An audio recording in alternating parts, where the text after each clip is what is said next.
Bismillahirrahmanirrahim. Alhamdulillahirabbil alamin wassalatu wassalamu ala sayyidina Muhammadin asyrafil mursalin wa ala alihi wa sahbihi ajma'in. Subhanaka la ilma lana illa ma 'allamtana innaka antal alimul hakim. Qala rabbi shrah li sadri wa yassir li amri wahlul 'uqdatam min lisani yafqahu qawli.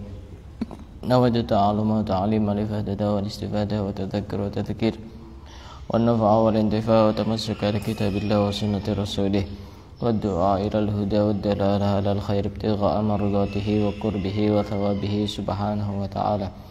قال المصنف رحمه الله تعالى ونفعنا به وبعلومه وأمدنا بأسراره في الدارين آمين. Akan kita lanjutkan membaca kitab Syarah Nasaihul Ibad yang dikarang oleh Syekh Muhammad Nawawi bin Umar dari Banten, Jawa Barat. Kita masih berada di bab yang ke-9 dan sekarang kita memasuki maqalah yang keempat. Wal maqalatur rabi'atu qala Utsman Ibnu Affan radhiyallahu taala anhu. Sayyidina Utsman berkata, "Man hafidhas salawatil khamsi li waqtiha wa dawama 'alaiha akramahullahu bi tis'i karamat."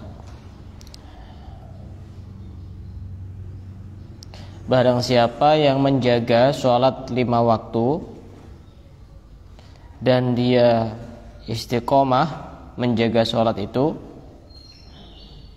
di waktunya, artinya tidak diundur-undur dan lebih-lebih dilaksanakan dengan berjamaah, itu bonusnya itu dilakukan dengan berjamaah, maka Allah akan memuliakannya dengan 9 kemuliaan. Orang yang menjaga sholat 5 waktu itu, baik dia sholatnya sendiri maupun lebih-lebih berjamaah, maka Allah akan memberikan 9 kemuliaan. Apa 9 kemuliaan itu? Awwaluha yuhibbuhullah, dia akan dicintai oleh Allah. Dicintai oleh Allah itu sesuatu yang sangat berharga. Walaupun semua orang itu membenci, tapi kalau Allah mencintai, apa artinya bencinya orang sama kita? Nah, salah satu cara agar kita dicintai oleh Allah itu adalah dengan cara sholat. Dengan cara sholat. Yang kedua, wa yakunu badanuhu sahihan, badannya itu sehat. Kalau dibanding-bandingkan, jangan dibanding-bandingkan, tapi itu judul lagu. Kalau dibanding-bandingkan antara orang yang rajin sholat dengan orang yang tidak rajin sholat atau bahkan tidak sholat, itu badannya lebih sehat orang yang sholat. Jarang sakit, pokoknya fit, badannya seger. Kadang usia itu sudah tua masih kelihatan muda, itu masih seger, itu wajahnya itu masih seger, penglihatannya masih jelas, ngomongnya juga masih jelas. Itu salah satu hikmahnya orang istiqomah melaksanakan sholat, menjaga sholatnya. Ya, pernah melihat ada orang itu usia sudah hampir sekitar 70-an, itu masih ceramah di mana-mana, tapi suaranya masih sangat jelas. Biasanya orang usia 70-an itu kan sudah gigi-giginya kan sudah ompong gitu, tapi suaranya dan fasih betul.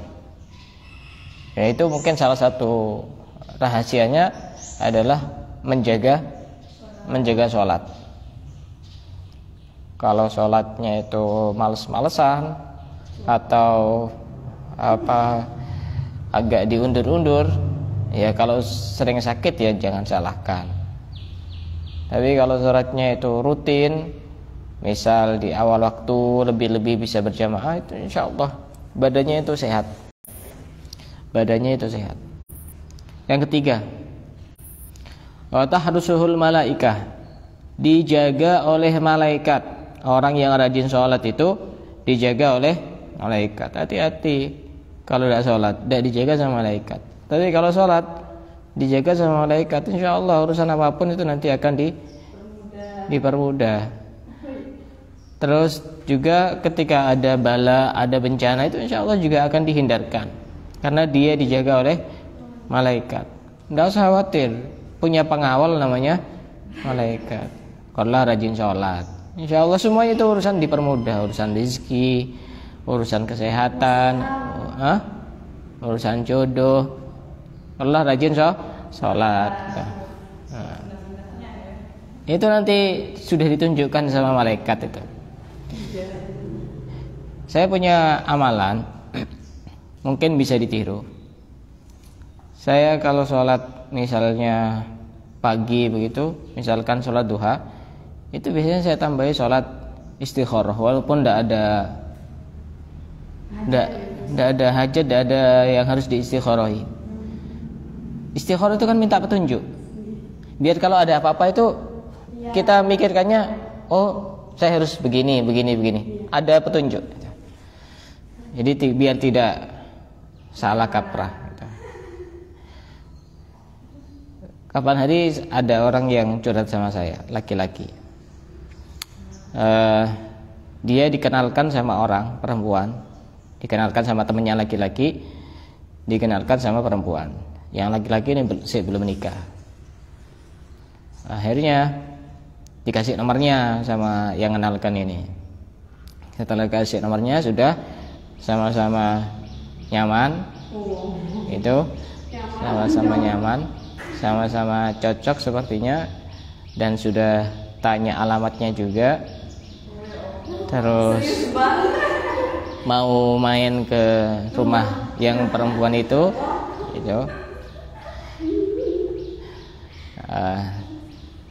Ternyata dia yang perempuan itu ngaku tiap hari jaga toko, punya toko gitu, toko yang cukup besar gitu. Alumni pondok juga yang perempuan ini. Tapi ternyata setelah diselidiki tidak ada tokonya. Terus dia mengajukan satu permintaan, nanti kalau sudah nikah saya pengen bercadar. Kenapa kok pengen? Dia ada masalah yang laki-laki. Kenapa kok pengen bercadar? Karena saya sering melihat ceramah-ceramah yang di YouTube itu. Ceramahnya siapa? Ceramahnya ada. Kalau dari kelompok sebelah tapi. Itu proses yang keliru. Jadi kalau misalnya proses yang keliru itu proses yang keliru. Awal-awal itu misal dikenalkan sama orang itu, pertama kali itu telusuri dulu nasab dan agamanya. Urusan nomor itu urusan nomor yang kesekian, urusan tukar nomor itu yang kesekian kali sudah. Anggap saja yang paling terakhir.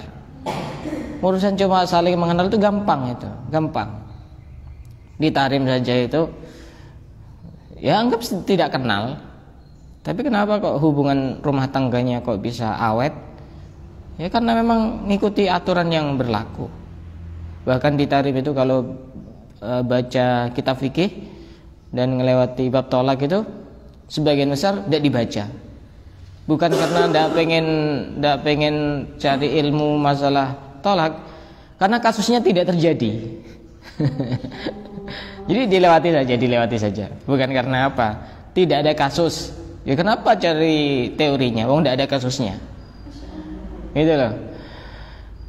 Jadi yang pertama itu telusuri dulu nasabnya, agamanya, terutama fisiknya itu ya yang nomor berikutnya, terus hartanya juga. Tidak apa-apa itu, memang fisik itu tidak apa-apa juga. Fisik, wajahnya, terus hartanya itu tidak apa-apa. Tapi yang paling terpenting dua itu, nasab dan agama. Atau kalau harus milih satu saja, agamanya saja. Itu begitu. Dan seperti itu, jangan langsung tanya kepada orangnya, telusuri sendiri. Bisa lewat orang lain atau apa begitu. Kalau laki ke perempuan itu gampang, ada teorinya itu. Kalau laki ke perempuan ya pengen menelusuri, langsung pergi ke rumahnya.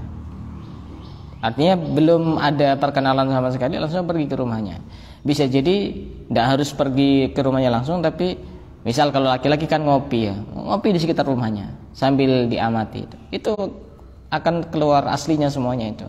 Dia keluar pakai apa, aktivitasnya apa, itu tidak ada settingan.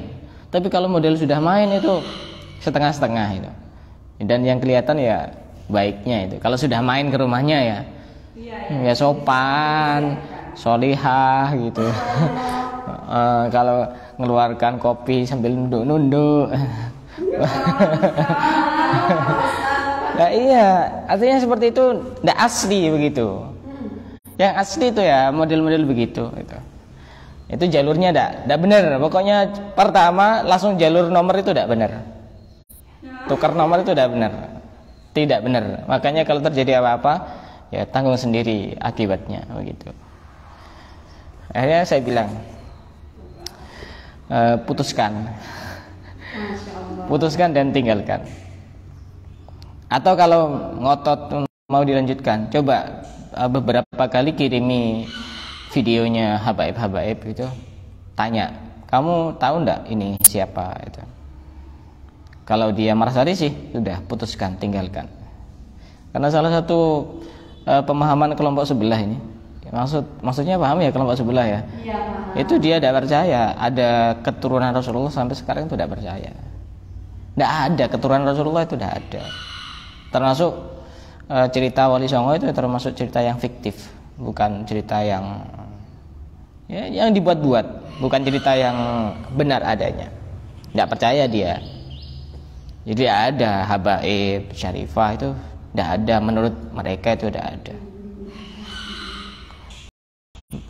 Pernah dijelaskan oleh Habib Ali Al-Kaf, salah satu teman saya juga yang sudah jadi dai kondang di Malaysia, punya majelis namanya Cinta Rasul kalau tidak salah.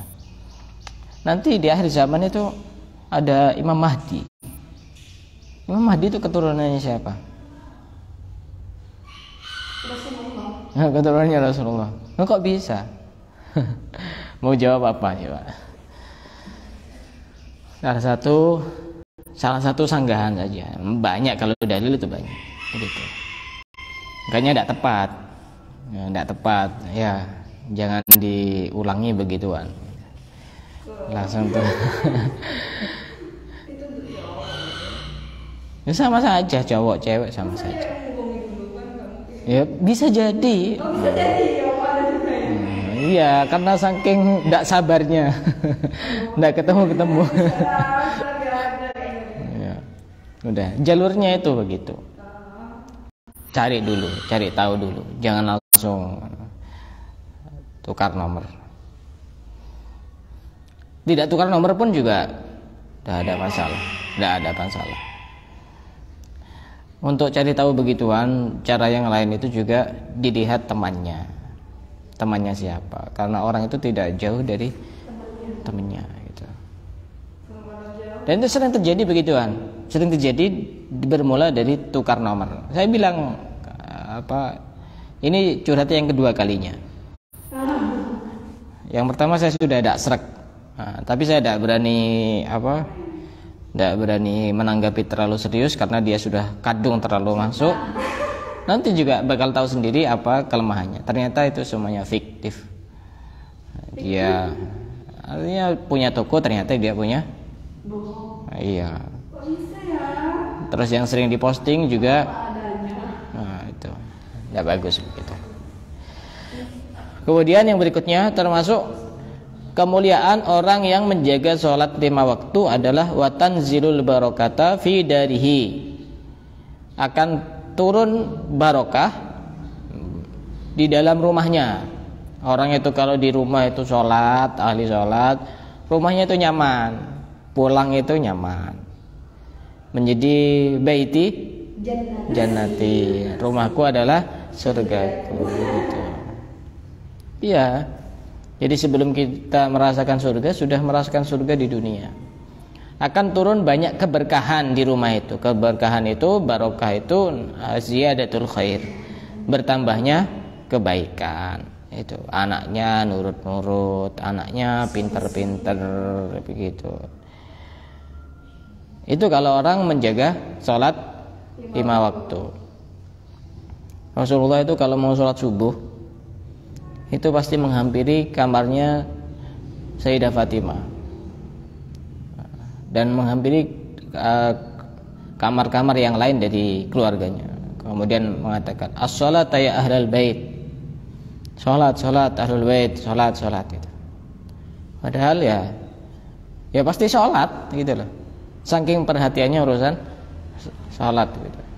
Dan Rasulullah itu ketika di dalam keluarganya merasakan kesempitan, mungkin rezekinya itu tidak lancar atau lagi sumpek dan macam-macam begitu, Rasulullah memerintahkan untuk sholat. Padahal bukan karena mereka tidak sholat gitu loh, ya sholat gitu. Tapi itu saking pentingnya urusan sholat. Summiyatis sholatu sholatan li'annaha silatun bainal abdi wa rabbih. Sholat itu disebut sholat karena sholat itu bisa menjadi penghubung antara seorang hamba dengan Tuhannya. Kalau talinya sudah putus, sudah tidak ada hubungan sama Allah. Jadi kalau ada apa-apa ya jangan salahkan Allah. Ya rezekinya tidak dilancarkan, hidupnya tidak bahagia macam-macam begitu, ya jangan salahkan karena dia sudah tidak sholat. Jangan nikah sama orang yang tidak sholat. Iya, Allah saja ditinggalkan apalagi kamu. Gitu. Yang berikutnya termasuk kemuliaan orang yang menjaga sholat 5 waktu, wa yadharu ala wajhi siyamas sholihin. Di wajahnya itu tampak tanda-tanda orang-orang soleh. Orang itu kalau rajin sholat itu kelihatan, wajahnya itu adem, dilihat itu nyaman gitu loh. Iya, tidak bosan, tidak membosankan gitu. Kadang ada orang ganteng, cantik, tapi wajahnya membosankan karena tidak ada tanda-tanda orang soleh dan solehah itu. Orang itu kalau rajin sholat, menjaga sholatnya yang 5 waktu itu, lebih-lebih ada sholat sunahnya, itu tanda itu benar-benar ada itu. Ada.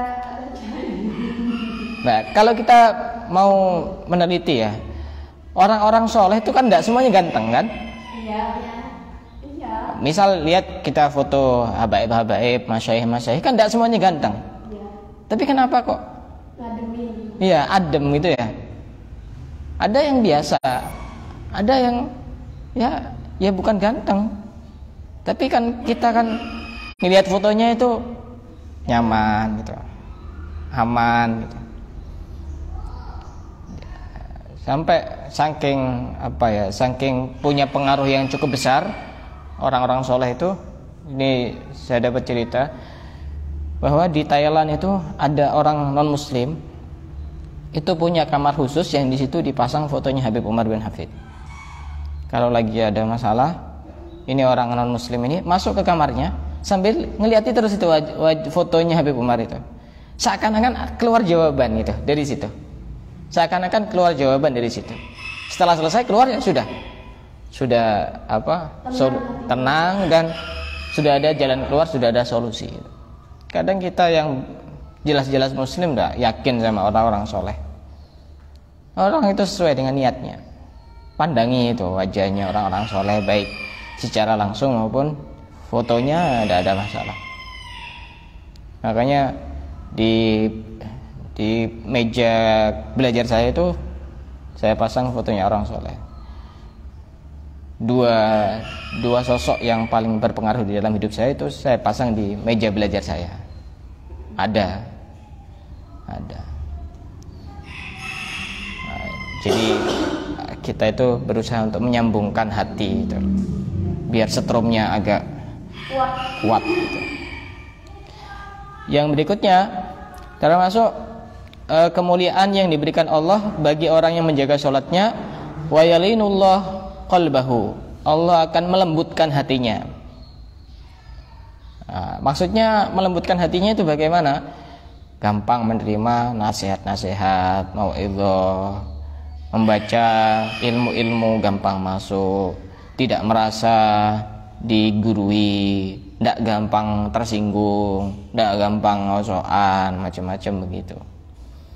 Itu hatinya lembut kalau orang mau menjaga sholatnya. Kadang kan ada orang yang pilih-pilih kalau dinasihati itu. Kalau yang menasihati itu lebih muda ya kamu siapa, baru anak kemarin kan, kok berani-berani sok-sokan menasihati begitu. Yang berikutnya, wa yamurru 'alas sirati kal barqil lami. Dia bisa berjalan melewati sirat seperti kilat. Tahu kilat ya? Kilat sekejap. Gitu. Padahal sirat itu kan gambarannya menanjak berapa ribu tahun, terus datar turun berapa ribu tahun, datar berapa ribu tahun, itu beribu-ribu tahun itu. Orang melewati sirat itu bermacam-macam. Ada yang seperti kilat seperti tadi, ada yang sekejap mata, ada yang berjalan biasa, ada yang berlari, ada yang merangkak, ada yang ngesot. Itu sesuai dengan amal perbuatannya masing-masing. Jadi sirat itu yang paling ujung ada surga, yang di bawahnya itu neraka. Jadi ketika dia terpeleset, otomatis dia masuk ke dalam neraka itu. Sirat itu digambarkan seperti rambut yang dibelah menjadi 7. Rambut saja sudah kecil, itu dibelah menjadi 7, dan pedangnya itu dan tajamnya itu lebih tajam daripada pedang yang paling tajam itu. Itu sirat. Tapi bagi orang yang istiqomah, orang yang soleh, maka dia bisa melewati. Terutama juga termasuk bagi orang yang menjaga sholat 5 waktu. Dia bisa melewati sirat seperti kilat, cepatnya kilat. Wa yunajjihillahu minan nar. Allah akan menyelamatkan dia dari neraka kalau dia termasuk orang yang menjaga sholatnya.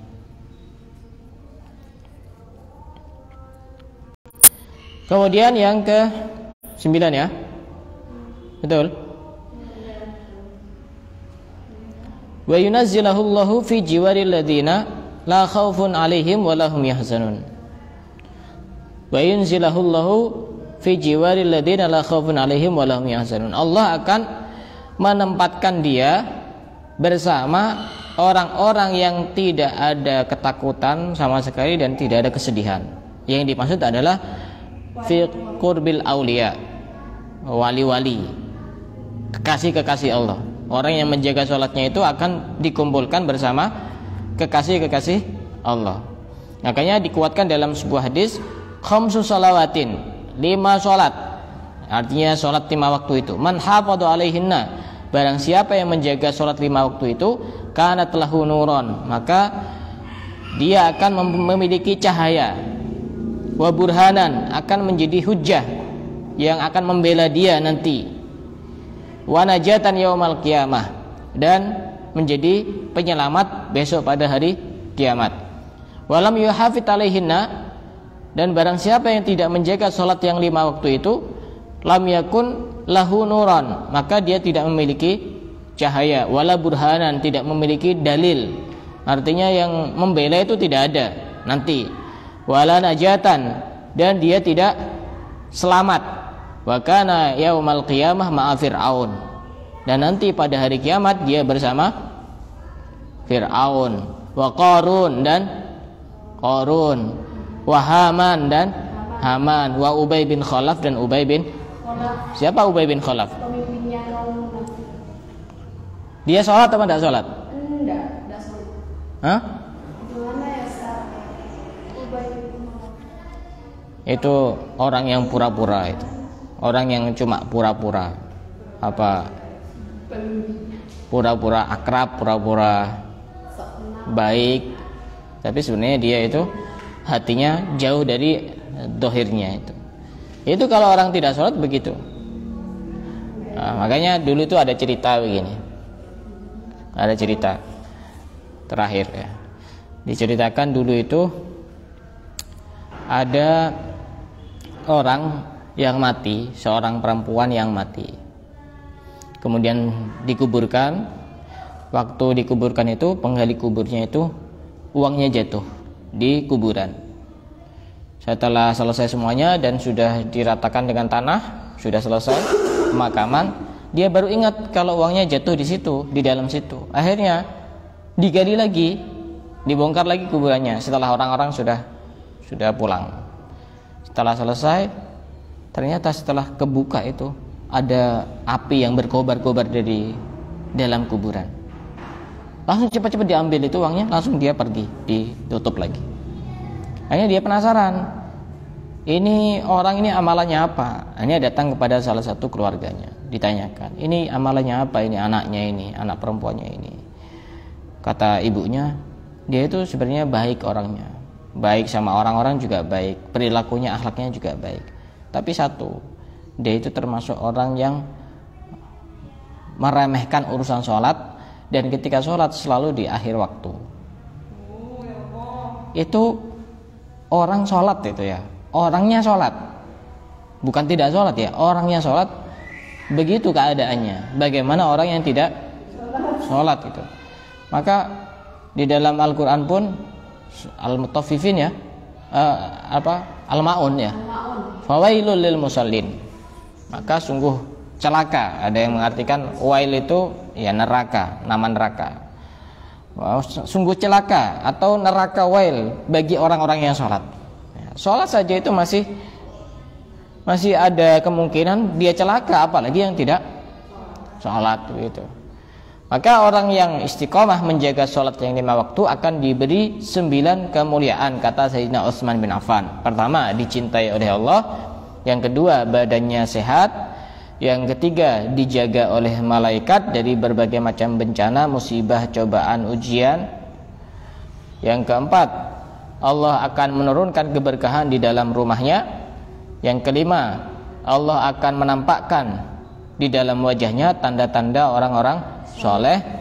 Yang keenam, Allah akan melembutkan hatinya sehingga gampang menerima nasihat.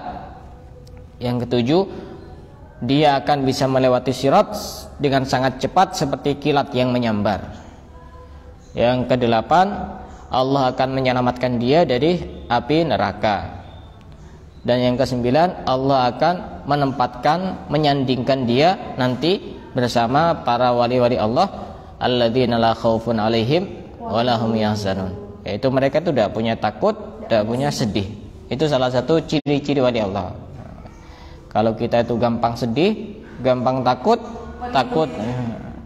bisa jadi takut karena apa, atau takut kepada sesuatu yang masih belum terjadi, takut dengan masa depan, macam-macam. Berarti kita tidak bakat jadi wali. Gitu. Insyaallah nanti makalah yang kelima ini sebagai penutup dari bab yang ke-9 dari Sayyidina Ali bin Abi Thalib. Ini akan kita bahas tentang macam-macam tangisan seseorang. Dan nanti setelah itu kita masuk di bab yang ke-10. Ini bab yang terakhir. Ada yang mau bertanya? Tidak ada? Wallahu a'lam bishawab.